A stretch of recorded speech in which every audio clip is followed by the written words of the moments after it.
यांनी मुख्यमंत्र्यांचं कौतुक केलं आहे की अंधश्रद्धा निर्मूलनाचा वाचा ते पुढे घेऊन जात आहेत. सीएमच्या चांगल्या कामाची नोंद घेतली पाहिजे, एक प्रकारे कौतुक केलं त्यांनी.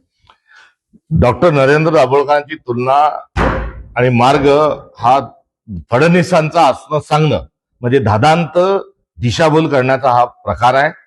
कुठे कार्यकारण भावावर आणि वैज्ञानिक दृष्टिकोन पुढे घेऊन जात असताना समाज जाणता झाला पाहिजे ही भूमिका घेऊन शहीद होणारे नरेंद्र दाभोळकर आणि कुठे अंधश्रद्धेच्या खाईत ढकलणारे, भ्रष्टाचारांना पाठीशी घालणारे आणि एक मोठे फिक्सर, ओटचोर असे देवेंद्र फडणवीस यांच्या दोघांचा मार्ग हा एक असू शकत नाही.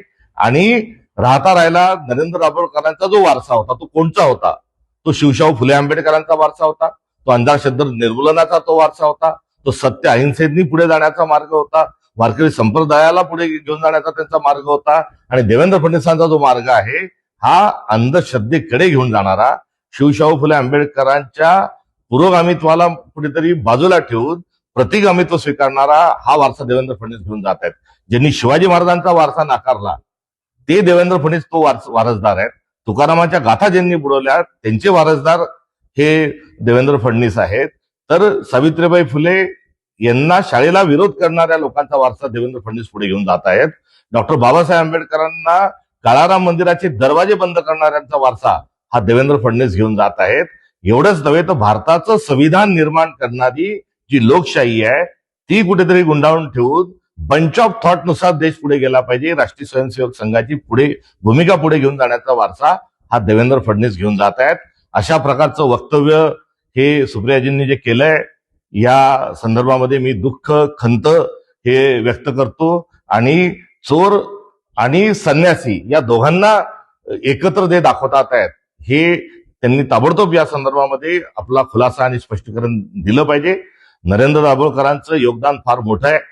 आध्यात्मिक स्वरूपामध्ये आपला समाज पुढे जाण्यात कुठल्याही प्रकारची हरकत नाही. मात्र अंधश्रद्धेमध्ये जो समाज डुबला आहे त्या डुबलेल्या समाजाला कुठेतरी वाचवण्याची, तगवण्याची एक विवेकवादी भूमिका ही डॉक्टर नरेंद्र दाभोळकरांनी घेतली होती. तर देवेंद्र फडणवीस जी आहेत ही अविवेका भूमिका घेऊन हे सातत्याने चालतात.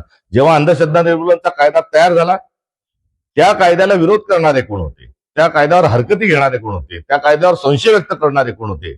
ज्यांनी हयात या कायदा बनवण्याकरता घातली ते नरेंद्र दाभोळकर होते. तर या कायद्याला विरोध करणारे हे देवेंद्र फडणवीस होते. एवढंच नाही तर या दरम्यान हा कायदा रद्द करता येईल का याचे प्रयत्न देवेंद्र फडणवीस हे करत होते.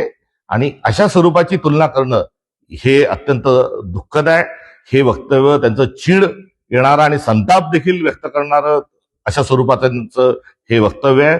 कारण जेव्हा नरेंद्र दाभोळकरांचा खून झाला त्या खुनातले जे आरोपी होते त्या आरोपींना अटक केल्यानंतर हे निर्दोष आहेत म्हणून सकल हिंदू समाजाने जे काही मोर्चे काढले त्यामध्ये देवेंद्र फडणवीसांचे पक्ष आणि त्यांचे देखील कार्यकर्ते त्यामध्ये सहभागी होते. त्यामुळे या खुनातले आरोपी हे देवेंद्र फडणवीसांचे वारसदार आहेत. तर या दोघांची तुलना हे होऊ शकत नाही. याकरता मी पुन्हा एकदा सात्विक संताप या निमित्तानं हा व्यक्त करतो. काही दिवसापूर्वी सुप्रियाताईंनी अडाणी त्यांचे बंधू आहेत हे म्हटलं होतं, तो त्यांचा व्यक्तिगत विषय आहे. मात्र आणि त्याच्या पाठोपाठ आता फडणवीसांची अशा स्वरूपामध्ये दाभोळकरांच्या मार्गाने जात असते सांगणं म्हणजे आता त्यांनीच कोणता मार्ग निवडला आहे हे देखील याची देखील खुलासा करण्याची कुठेतरी ही आवश्यकता आहे. हे तीव्र स्वरूपाचा माझा या वक्तव्यावर त्यांची माझी हरकत आहे. कारण डॉक्टर नरेंद्र दाभोळकर हे मला भावासारखे आहेत. त्यांनी अंधश्रद्धा निर्मूलनाचा जेव्हा कायदा तयार केला त्या अंधश्रद्धा निर्मूलनाच्या कायदा तयार करत असताना त्यातला एक सदस्य या नात्यानं मी त्यामध्ये कार्यरत होतो. आणि राहता राहिला सुप्रियाताईंना अजून एक मला या निमित्तानं सांगायचंय की आपल्याजवळ पुरोगामित्वाचा वारसा आहे, आदरणीय शरद पवार साहेबांचा वारसा आहे. आणि हा कायदा जेव्हा बनला तर या कायद्याचे या बनत असताना याच्या मसुदा समितीचे अध्यक्ष जे होते ते एन डी पाटील साहेब होते. आणि एन डी पाटील साहेब हे आपल्या आत्यांचे पती आहेत आणि तो वारसा आपल्याजवळ आहे. आणि एन डी पाटील साहेब अध्यक्ष, नरेंद्र दाभोळ उपाध्यक्ष आणि 6 आमच्यासारखे सदस्य येतात असताना ही एकंदरीत जी संपूर्ण प्रक्रिया आहे या प्रक्रियेला खेळखंडोबा करणारे आणि अडवणाऱ्या लोकांना आपण जर त्या मार्गावरून जातात असं जर म्हणत असाल तर एन डी पाटलांचा वारसा आपला आहे याची देखील आपण कुठेतरी जाणीव आणि भान ठेवावं ही अपेक्षा आहे. माझी अत्यंत नम्रतेने त्यांनी हे त्यांचं विधान वापस घ्यावं ही माझी एक कार्यकर्ता या नात्यानं त्यांच्याकडून ही अपेक्षा आहे आणि ही अशा प्रकारची माझी त्यांना सूचना आहे.